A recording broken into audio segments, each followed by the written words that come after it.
다시 대한민국을 바꿀 시간이 다가왔습니다. 여러분들은 어떤 대통령을 원하십니까? 권력에 기대지 않고 재벌에 고개 숙이지 않은 사람이 더 잘할 수 있는 일이 있습니다. 저는 내년 대통령 선거 후보로 나섭니다. 오늘 저는 정치의 창업을 합니다. 벤처를 시작하는 마음으로 정치의 벤처 기업을 오늘 시작을 합니다. 정말 대한민국을 되살리고 싶습니다. 대한민국 이대로는 안 되겠다고 생각하신다면 저에게 기회를 주십시오. 네, 3부는 대선 프로파일링으로 시작합니다. 스왓 분석과 행동심리 프로파일링을 기반으로 대선 주자들의 장단점 등을 종합적으로 분석하고 평가하고 있죠. 오늘 분석 대상은 방금 들으신 것처럼 3명입니다. 소위 제3지대에서 대선에 뛰어든 후보들, 심상정 정의당 의원, 김동연 전 경제부총리, 안철수 국민의당 대표입니다. 먼저 이 시간 함께 분석해 주실 두 분 소개하겠습니다. 여론조사 전문가 배종찬 인사이트 K연구소장, 빅데이터 전문가 전민기 한국인사이트 연구소 팀장. 어서 오세요. 네, 안녕하세요. 안녕하십니까? 안녕하세요. 네, 저희 세 사람 직접 보고 싶으신 분들, 그리고 댓글로 참여하시고 싶으신 분들 유튜브 생중계 함께 해주시기 바랍니다. 유튜브에서요, 표창원의 뉴스 아이키 검색해서 들어와 주시면 감사하겠습니다. 네, 그럼 오늘까지의 대선 판세 먼저 분석 좀 해볼까요? 배 소장님, 지난주하고 어떤 변화 있습니까? 지난주와 아주 큰 변화가 있는 건 아닙니다. 우선 이제 이재명 후보와 국민의힘 후보 사이의 가상 대결 네. 결과를 보면 아주 팽팽한 결과입니다. 아하.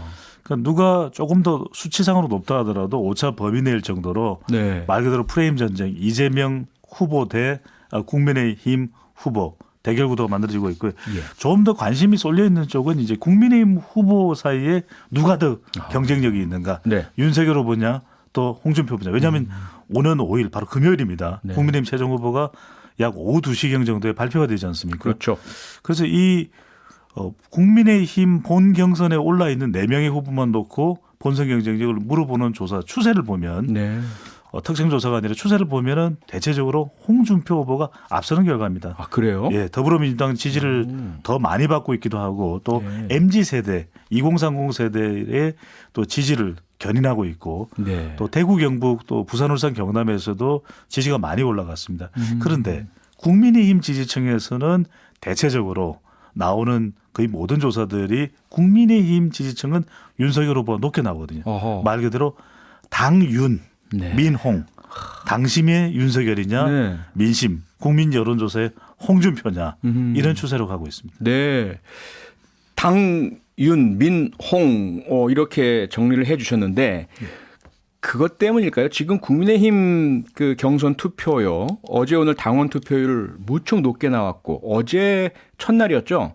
43.8% 역대 최고치였는데 오늘은 54%를 넘겼죠, 아마?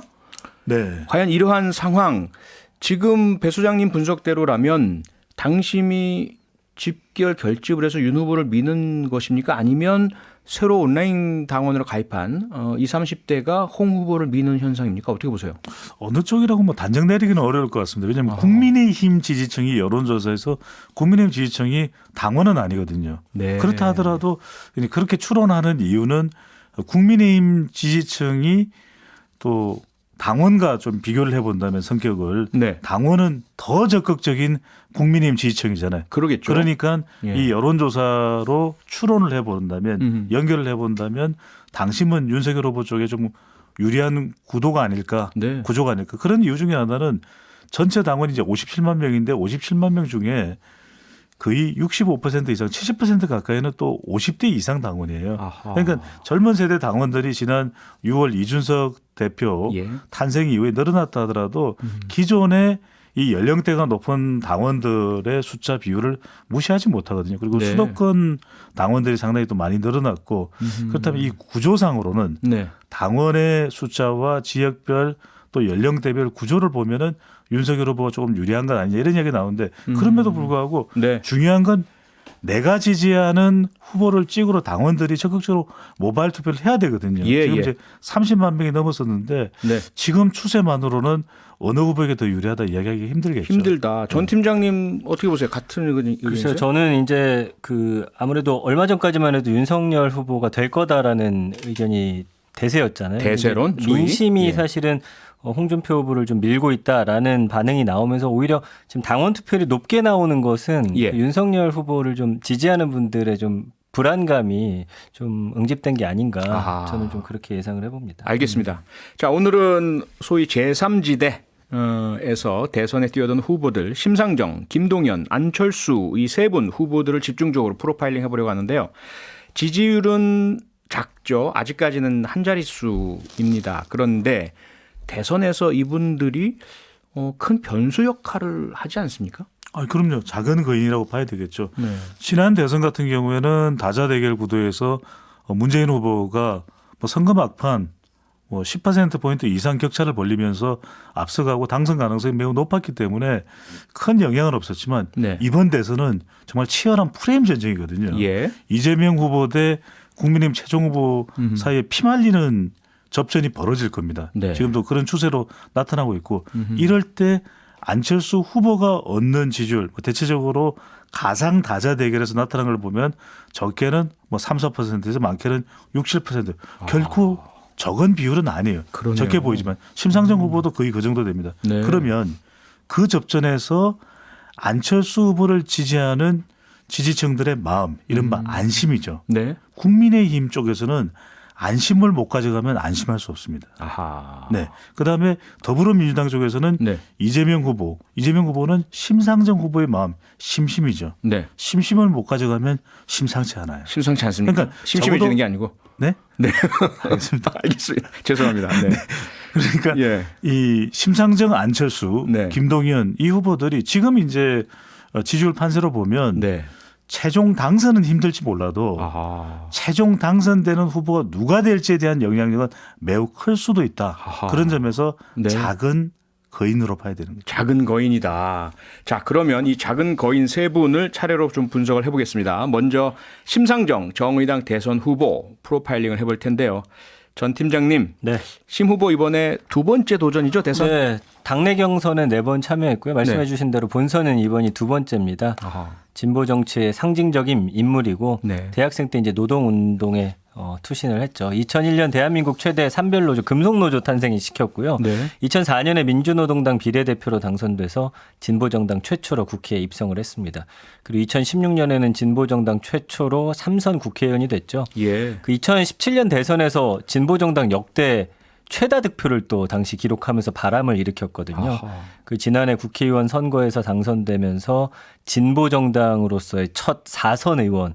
그러니까 사실 국민적인 인지도는 상당히 높다고 볼 수가 있고요. 네. 그 아까 말씀해 주셨지만 작은 거인의 좀 대표적인 인물이 아닌가. 그래서 뭐 전체 판도를 막 흔들 정도는 아니겠지만 어쨌든 여권에서는 말씀해 주신 대로 심상정 의원을 사실은 이렇게 함께 안고 가기 위한 노력들 상당히 하지 않을까 그렇게 아하. 보여집니다. 예. 자, 그런데 지난 정의당 당내 경선에서 결선 투표가 왔어요. 네. 사실은 심상정 지금 말씀해 주신 후보의 어떤 이름값, 네. 인지도 이런 걸로 보자면 결선 투표까지 간 건 이변 아니었습니까? 예전만 못하다 또 이런 평가가 나옵니다. 예. 예전 같지 않다. 아하. 그러니까 불과 지난 대선만 하더라도 정말 신블리 네. 2030 여성들의 롤 모델이었거든요. 어떤 선풍이 좀 있었죠. 네. 그 당시에. 저도 이제 MBC 지난 총선 때 2020년 지난해입니다. 총선 때 개표 방송할 때 했었는데 개표 방송에 참여를 했었는데 심상정 이 후보의 당선 여부를 예측하기가 참 힘들더라고요. 그래도 저는 이제 이 지역에 대한 지명도가 워낙에 있는 분이기 때문에 예. 당선될 것이다 그렇게 예측했는데 예전 같지는 않죠. 선거법 개정 때문에 네. 이것과 관련해서 이미지가 좀 상당히 움츠러든 것이 아하. 좀 신분리의 약점이 아닌가 이렇게 생각되는데 그래도 아직까지는 작은 거인입니다. 네. 여기까지 하고요. 잠시 저희 광고 듣고 다시 돌아오겠습니다. 네, 대선 프로파일링. 오늘은 각자의 지지율은 아직 한 자릿수이지만 대선 판도에 영향을 끼칠 수 있는 작은 거인들 심상정, 김동연, 안철수 제3지대의 새 후보를 분석하고 있습니다. 심상정 정의당 후보에 대해서 지금 이야기를 하고 있는데요. 전 팀장님, 네. 빅데이터 분석해 보셨죠? 네, 올해 1월 1일부터 어제까지 언급량이 18만 9,500건이에요. 관심도가 너무 낮습니다. 그러네요. 이재명 후보나 윤석열 후보 많이 나올 때 하루 언급량 정도밖에 안 되거든요. 거의 1년인데요. 예. 11개월. 그래서 사실 키워드도 올해는 뭐 눈여겨볼 만한 게 별로 없습니다. 아까 이정미 전 의원과의 뭐 결선 대결이라든지 네. 뭐 이런 인물 중심으로 쭉 이제 나열이 되고요. 예. 그 사이에 이제 의미 있는 키워드 하나는 주 4일제라는 주 4일제. 키워드가 그나마 있다라는 것이어서 근데 그것도 거의 이재명 후보가 가져가지 않나요? 뭐 그렇게 되긴 하지만 예. 어쨌든 그런 부분에 있어서 좀 의제 설정을 좀 이 부분은 좀 잘한 게 아닌가. 그래서 이제 앞으로 토론이나 이런 부분에 있어서 또 강점이 있기 때문에 네. 이런 것들 좀 키워드의 언급량을 좀 높일 필요가 있지 않을까. 예. 이런 부분이 좀 필요할 것 같고요. 네. 감성어 긍부정 비율은 36대 56입니다.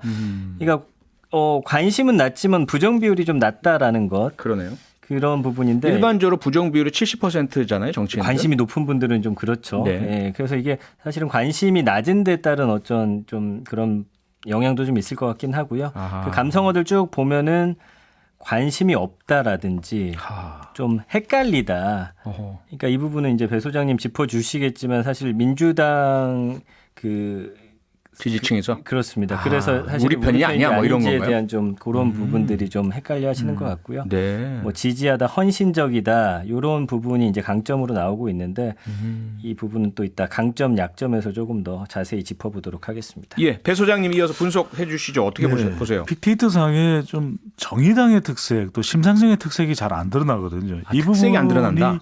계속 심상정 전 대표가 또 후보가 지적을 받아왔던 부분인데 네. 우리가 정의당 그러면은 정의당의 본질은 노동자 대변자거든요. 그렇죠. 그러니까 고 노회찬 의원 지금도 예. 생각납니다. 눈물 나고요. 네. 그런 참 전투력을 가지고 있는 정의당 민주노동당의 특성을 좀 심상정 후보가 전 대표가 좀 아쉽다 더 살렸더라면 아하. 말 그대로 노동자들은 노동자 대변하는 정당의 이 수권 정당이 되는 집권 모습을 보고 싶은데 네. 그렇게 좀 더 큰 그림을 그렸어야 되는데 네. 아까도 말씀드렸지만 선거법 개정안도 필요는 하겠지만 아하. 좀 이 바램과는 좀 배치되게 네. 좀 작은 그림에 국한되어 왔지 않는가. 그러다 보니까 특색이 있는 감성 연관어나 네. 또는 빅데이터 연관어가 안 나타나는 거죠. 알겠습니다. 자, 그런 심상정 후보의 SWOT 분석을 해보겠습니다. 강점, 기회, 약점, 위험 요인 어떤 게 있을까요?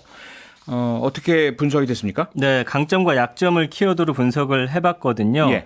강점은 아무래도 인지도가 높다. 음흠. 그리고 지지하는 사람들이 많다. 그리고 네. 불평등이란 단어 나오는데 자세히 뜯어봤더니 부당한 그리고 불평등한 것과 어떤 싸우는 그런 좀 강인한 모습들 이런 것들이 좀 강점으로 드러나고 있고요. 예. 새롭다라는 거, 그러니까 여야 아닌 좀 새로운 얼굴을 원하는 분들의 어떤 목소리가 조금 있습니다. 네. 그렇지만 단점으로 지적되는 것들은 좀 무책임하다라든지 배신감을 느낀다. 배신감. 예, 인지도가 낮다. 아. 뭐 위기다. 이런 키워드들이 등장을 하거든요. 그러니까 네. 사실은 이런 부분은 심상정 후보 개인에 대한 이야기이기도 하지만 정의당 또 자체에 대한 또 위기라고 판단하시는 분들도 굉장히 많으신 것 같아요. 네. 그러나 아까 주 4일째 나온 것처럼 어떤 25년 노동운동의 어떤 내공도 있고 예. 좀 의제를 잘 설정한다라는 그런 평가들도 있기 때문에 네.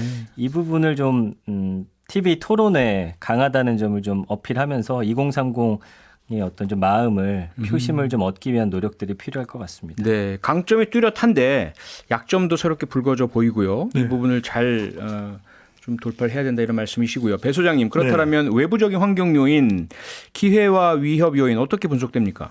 강점이 있죠. 말 그대로 심상정 후보 하면 떠올리는 게 걸크러쉬. 네. 예, 강인한 이 진보성 전투력 이 부분은 정말 괄목합니다. 대한민국 최고라고 해도 뭐 과언이 아닐 테고요. 그만큼 또 토론 정말 토벌리 신벌리라고 이야기를 좀 토론 너무 잘해요. 네. 근데 약점 그러면은 좀 정의당이 가지고 있는 좀 작은 플랫폼 아하. 여기선 날개를 활짝 펴기는 좀 쉽지 않거든요. 취약한 정치 기반. 기회는 그렇지만 이제 아까도 말씀드렸듯이 작은 거인이 될 수 있는 기회는 와 있는 것인데 문제는 뭐냐면 그렇다 하더라도 정의당의 입지와 심상정 후보의 참신한 또 새로운 미래적 이미지를 얼마나 펼칠 수 있을까. 그러기에는 예. 여야 간 그러니까 유력 민주당과 국민의힘 쪽으로 좁혀져 있는 이런 프레임 구조에서는 참 네. 쉽지가 않다. 아하. 네.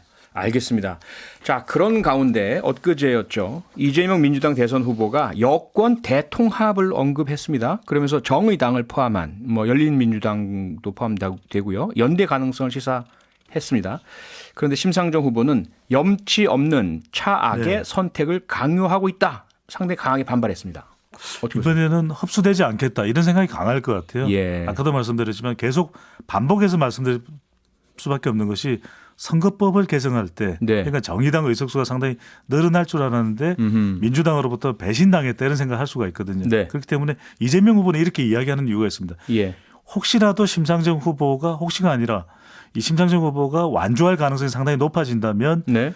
이렇게 발언을 함으로써 그래도 진보층 지지층을 더 좀 끌어들일 수가 있거든요. 아하. 반면에 심상정 후보에게는 경우에는 민주당의 손을 들어줄 명분이 당장 없다. 아하. 또 정치적인 소득이 있어야 되는데 그렇지 못하다면 네. 이재명 후보 연대하기는 힘들거든요. 그렇다면 정의당의 미래도 생각해야 되기 때문에 예. 완주 가능성이 있는 것이죠.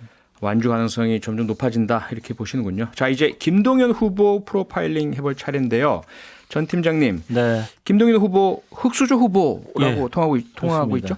예. 11세 이제 아버지를 열고 청계천 무허가 판자촌에서 살았고요. 어려운 예. 형편 탓에 빨리 돈을 벌기 위해서 덕수상고에 진학을 합니다. 이후 은행에 입사한 다음에 야간대학 다니면서 입법고시하고 행정고시 동시에 합격하죠. 네. 그러면서 공직사회에 발을 들입니다. 관료 시절에도 이명박 정부의 기획재정부 2차관, 박근혜 정부 국무조정실장 이 장관급인데 거쳐서 문재인 정부 초대 경제부총리를 역임을 합니다. 중도 확장성이라고 하는 장점을 갖고 있는데 이런 스토리 덕분에 누구보다 좀 기회를 강조하는 그런 인물입니다. 네. 배소영이 보시는 김동연 후보 어떻습니까? 이렇게 표현을 많이 하죠. 덕출이. 이제 덕수상고 출신인데 이게 나쁜 의미가 아니라 네. 계층 사다리를 또 생각하게 만드는 그런 또 대표적인 인물이거든요. 네. 그만큼 뭐 입지전적 인물이라고 봐야 되겠죠. 근데 그런 사실 면에서는 과거 덕수상고, 설린상고는 상당히 좋은 대단한 학교들이었어요. 학교였죠. 예. 엄청난 학교였죠. 들어가기 어려웠습니다. 네, 야구도 잘하고 예전에 그럼요. 부산상고도 그렇고 마산상고, 목포상고도 그런데 맞습니다.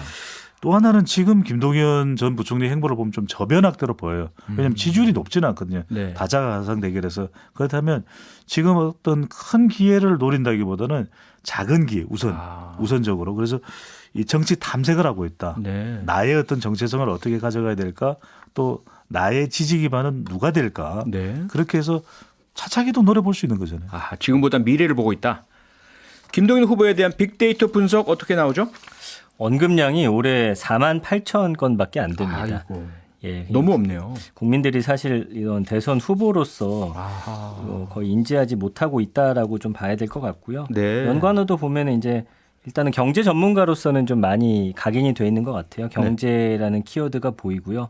그 외에 뭐 정치나 대선 출마가 사실 아주 약간의 관심을 받긴 했는데 그 이후의 행보에 대해서는 좀 어떤 키워드가 지금 등장을 하지 않고 있는 모습이고요. 아하. 감성어 긍부정 비율도 47.6 대 49입니다. 어허. 그래서 보면은 뭐 좋아한다, 응원한다, 지지한다 이런 좀 약간은 막연한 키워드들. 그러니까 네. 왜 좋아하는지에 대한 감성어도 좀 같이 드러났으면 좋을 뻔했는데요.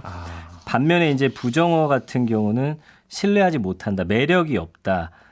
소극적이다, 안타깝다 이런 키워드들로서 좀 표현이 되고 있는데 일단은 사실은 뭐 감성어 긍부정 비율 떠나서 국민들 입에 좀 많이 오르내릴 수 있는 네. 좀 이슈를 선점할 필요가 있지 않나라는 생각이 드네요. 관심 자체가 너무 부족하다. 배소영님 어떻게 보십니까? 네. 그러니까 김동연 전 부총리를 좀 각인시킬 만한 연관어가 없거든요. 그러니까 정치인은 중요한 게 자기를 각인시킬 수와 연결될 수 있는 그런 게 필요합니다.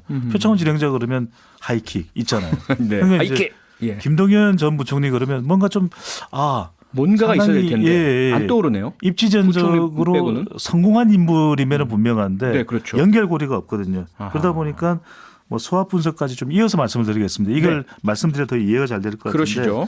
분명히 강점은 전문성입니다. 경제 전문성. 오, 최고죠. 이 부분이 예. 있죠. 네. 쭉 정권과 상관없이 자기의 전문성을 이어온. 근데 인정받아 왔고요. 약점은 뭐냐면 네.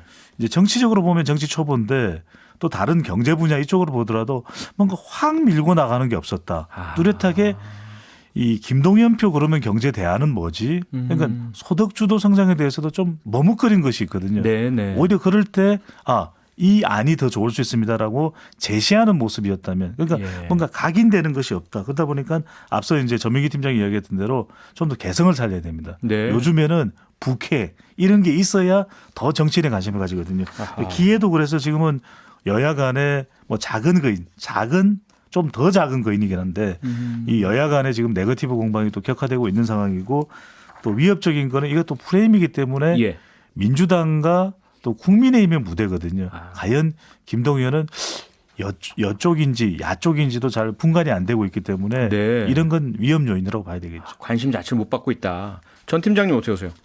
네, 그 강점 말씀하시는 건가요? 네. 예. 어떻게 나옵니까? 강점에 대한 강점을 좀 연관어? 보니까요. 뭐 예. 풍부하다. 이게 이제 관료로서의 어떤 경험이라고 해야 될까요? 그리고 유능하다. 아까 말씀해 주신 대로 경제 쪽에서는 그래도 전문가라는 어떤 그런 이미지는 확 있는 것 같고요. 네. 소신 발언이나 강점이 있다. 새로운 정치 이런 키워드로서 좀 강점이 부각이 되고 있고요. 네. 그러나 이제 약점은 힘들다, 어렵다. 그러니까 아마 대선에서 승리하기는 좀 어렵다라는 좀 반응들이 많은 당선 것 가능성이 같아요. 낮다 예. 이거군요. 그리고 흥행이라는 단어도 보이거든요. 네. 흥행하기 좀 어렵다라는 그런 반응들이어서 좀 어떤 대세를 뒤집을 만한 어떤 본인의 인지도나 이런 부분이 좀 아쉽다라는 그런 부분들이 많이 있습니다. 네. 자, 김동연 부총리 하면 문재인 정권, 문재인 대통령이 임명한 고위공직자 네. 중에 한 분이고요. 그 중에서 벌써 윤석열 전 검찰총장, 최재형 전 감사원장 이 세 번째입니다. 네. 최재형 전 감사원장은 중도에서 탈락을 했죠. 경선에서 탈락을 탈락을 했죠. 했고요. 그러면 김동연 후보는 어떻게 보세요? 끝까지 지금 미래를 본다고 하셨, 차차기를 본다고 하셨는데 네. 정치를 계속 해나갈 것으로 보세요? 전 남을 걸로 보입니다. 왜냐하면 우리가 뭐 대한민국에 그렇게 뭐 똑똑한 사람이 많지만 정작 대선 때 찾아보면 없거든요. 아하. 그래도 이 정도 경험을 갖춘 인물이라면 예. 뭐 물 말라 있는 뭐 말라 있는 이런 후보감에 좀 좋은 후보감으로 평가를 받고 있기 때문에 대선 후보감으로서 또 계속 이어갈 수 있다. 네. 또 하나는 향후 기회가 어떤 기회가 또 생길지 모르는 것이거든요. 향후 기회가 존재한다. 네. 또 기회하면 김동연 아니겠습니까? 아하. 또 마지막으로 저는 100세 시대다. 예. 인생 2막 3장 또 열어가야죠. 네. 아직까지는 충분히 가능성이 있다. 네. 예, 그러면 이제 안철수 후보 프로파일링을 좀 해볼까요? 안철수 국민의당 대표, 뭐 국민들 다 아시는 분이고요. 설명이 거의 필요 없지 않을까 싶기도 한데 어떻게 그렇습니다. 보세요? 예, 의사 출신이고 이제 V3라고 하는 컴퓨터 백신 개발자죠. 예. 2012년에 정말 큰 바람 일으키면서 정치권에 입문했습니다. 안철수 현상이라는 용어까지 등장했었죠. 그랬었죠. 예. 당시 이제 뭐 토크 콘서트 이런 거 굉장히 관심 맞아요. 많이 받았고요. 젊은 네. 층들한테 엄청난 지지를 받았었습니다. 그 2012년 대선에서 문재인 후보하고 단일화했죠. 네. 5년 후 2017년 대선에 출마했지만 21.41% 득표 기록하면서 3위로 낙선했고요. 작년 4월 서울시장 보궐선거에서 오세훈 후보에게 져서 또 서울시장 자리도 차지하지 못했고요. 어제 네. 세 번째 대선 출마를 선언을 했습니다. 배 소장님이 보시는 안철수 후보 최근의 모습, 최근의 동향 어떻게 보세요? 합당이냐 출마였죠. 그 갈림길에 서 있는데 출마 선언을 했거든요. 예. 왜 합당을 못했을까? 이준석 대표와도 문제가 있었고 김종인 전 비대위원장도 끌끌어왔고 예. 결국 큰 당인 국민의힘이 작은 당인 국민의당과 협력을 또 연대에 배려를 열어주지 못했던 것이죠. 그러다 보면 단일화는 상당히 안철수 국민의당 대표가 좋게 평가받고 있는 부분이거든요. 네. 승복했고 또 최선을 다해서 오세훈 서울시장을 전 서울시장 후보를 또 도와줬다. 지금 현 서울시장이죠. 그런데 그렇죠. 결과적으로 이게 케미가 안 맞다 보니까 결과적으로 이제 출마를 선언할 수밖에 없었는데 완주 가능성이 있어요. 왜냐하면은 국민의힘이나 보수층에서는 상당히 비난을 하겠죠. 왜냐하면 안 대표가 가져가는 안 후보가 가져가는 지지층 때문에 정권 교체 안 될 수도 있다. 그럼에도 불구하고 정치인은 정치적 자산을 가져가야 되거든요. 네. 적어도 이 국민의당 지지층뿐만 아니라 중도 또 서울 학생 가정주부층에서는 지지율이 좀 나옵니다. 아하. 또 출신 지역인 PK 부산 지지율도 좀 나오고 있는 편이면 네. 이게 국민의힘에서 제대로 배려하거나 제대로 연대 안을 내놓지 못한다면 네. 완주 가능성이 있는 거죠. 네. 안철수 후보에 대한 빅데이터 분석 좀 볼까요? 전 팀장님. 네. 그래도 올해 언급량이 86만 2천 건이죠. 네. 제3 후보 중에서는 언급량이 상당히 많은 편이고요. 그러네요. 그 연관어도 보면은 아직까지도 이제 뭐 단일화라든지 지지율, 여론, 그러니까 안철수 후보에 대한 어떤 지지율이나 여론이 어떤지는 국민들이 계속해서 이제 체크를 하고 궁금해하는 사안인 것 같습니다. 네. 그리고 감성어 긍부정 비율도 42.3 대 56.1이고요. 네. 뭐 응원하다, 그다음에 바라다, 지지하다. 다른 후보들에 비해서 응원하다, 지지하다라는 글씨의 언급량이 상당히 커요. 네. 아직까지는 그래도 본인을 지지하는 분들이 좀 이렇게 강하게 지지하는 모습이 좀 보여지고요. 예. 그렇지만 이상하다, 패배. 그러니까 사실은 최근에 선거에서 이긴 적이 없잖아요. 아마 그러네요. 그 부분에 대한 좀 지적으로 보여지는데 그런 네. 좀 약점들도 좀 등장을 하는 것 같습니다. 그런 안철수 후보의 SWOT 분석, 강점과 기회, 약점과 위험 네. 요인들 어떻게 보십니까? V3 생각 안 할 수 없죠. 네. 그러니까 IT 전문성 앞으로 이제 미래 기술 강국으로 간다고 했을 때는 이 안철수 브랜드가 상당히 먹힐 수 있는 곽강을 받을 수도 있는 그런 강점이 분명히 있습니다. 네. 또 하나는 이제 약점인데 이른바 불확실성. 아. 그러니까 언제 어떻게 정치적으로 변할지 모르는 네. 그러니까 서울시장 선거 결과 이후에 또 행보 또 지난 2012년 대선 이후에 미국으로 가는 행보. 네. 그러니까 안철수 대표 언제 철수해 아하. 이런 비아냥거림이 존재하는 약점이 있고요. 네. 그러니까 새 정치가 안 나왔다라는 거죠. 그래서 지금도 마찬가지로 뭐 여야 쪽에 다 지금 유력 후보, 유력 정치 세력 쪽에 몰려 있는 판이고 네. 위험 요인은 그렇습니다. 다시 한 번 더 안철수 후보를 되돌아볼 만한 그런 이슈가 뭐가 있을까? 그게 만들어지지 않는다면 예. 여기서 더 확장하기가 어려운 위험 요인이 있는 것이죠. 네. 자, 안철수 후보가 등판하면서 대선 전국 정말 한층 더 복잡해졌습니다. 안개가 확 피어오르는 느낌이고요. 특히 국민의힘 후보들 긴장하는 표정들이 역력한데 안철수 후보는 큰 당인 국민의힘 후보가 양보하면 정권 교체 잘 될 겁니다. 이러면서 이제 단일화에 대한 어떤 그런 그 주장을 하고 있는데 어떻게 보세요? 그러니까 이게 안철수 후보의 지지율이 국민의힘에는 상당한 부담이 됩니다. 왜냐하면 안철수 후보의 지지층, 이른바 안철수 후보의 마음, 안심을 가져오지 못하면 안심할 수가 없는 거죠. 그러니까 중도나 중도 보수의 지지층을 견인하고 있기 때문에 네. 그만큼 국민의힘에는 부담이 되는데 선뜻 또 단일화를 하기도 쉽지 않은 것이 그러니까 끝까지 완주한다고 좀 보시는 거죠? 네, 단일화를 알겠습니다. 한다면 상당히 네. 많은 부분을 예. 국민의힘이 양보를 해야 될 수도 있는 것이죠. 네. 자, 제3지대 후보 세 분 분석을 해봤습니다. 세 분 모두 공통된 목소리는 이겁니다. 정치 세력 교체가 필요하다. 그렇죠? 민심이 동의를 해줘야 이게 성공할 텐데 어떤 노력을 하면 과연 그런 그래 당신들과 함께 정치 세력 교체합시다라는 바람이 불 수 있을지 전 팀장님 네. 어떤 노력이 있으면 가능해질까요? 일단은 그 심상정 후보 같은 경우는 아까 이제 의제 설정 같은 거 잘한다고 했잖아요. 예. 2030 세대들이 원하는 뭐 공정이라든지 환경 그리고 주 4일제 이런 부분을 좀 강하게 밀고 나가면서 네. 토론 쪽에서 좀 어떤 강점을 드러낸다라고 한다면 아하. 일정 부분에 정의당으로부터 떠났던 그런 민심을 좀 다시 돌려놓을 수 있지 않을까 이런 부분에 좀 집중해야 될 것 같고요. 예. 일단 김동연 후보 같은 경우는 무엇이 됐든 어떤 이슈 안에 본인을 계속해서 끼워 넣으면서 관심부터 받는 게 그 부분이 지금 급선무네요. 우선으로 보입니다. 그리고 예. 안철수 후보 후보는. 같은 경우는 좀 미래지향적인 그런 어떤 이야기들 그래서 네. 과학 전문가, IT 전문가로서의 좀 그런 모습을 좀 더 부각하는 게 그때 이제 긍정 감성가 좀 높더라고요. 아하. 그러니까 사실 정치 싸움 안에서 어떤 말싸움보다는 네. 그런 쪽으로 좀 집중하는 게 좋지 않을까 생각을 해봅니다. 알겠습니다. 오늘은 여기까지 해야겠습니다. 대선 후보 선택을 도와드리기 위한 대선 프로파일링 오늘 함께해 주신 두 분 배종찬 인사이트 K 연구소장 전민기 한국인사이트 연구소 팀장 두 분이었습니다. 수고 많으셨습니다. 감사합니다. 고맙습니다. 감사합니다. 평일 저녁 6시 5분에 여러분을 찾아갑니다. MBC 라디오 표창원의 뉴스 하이킥.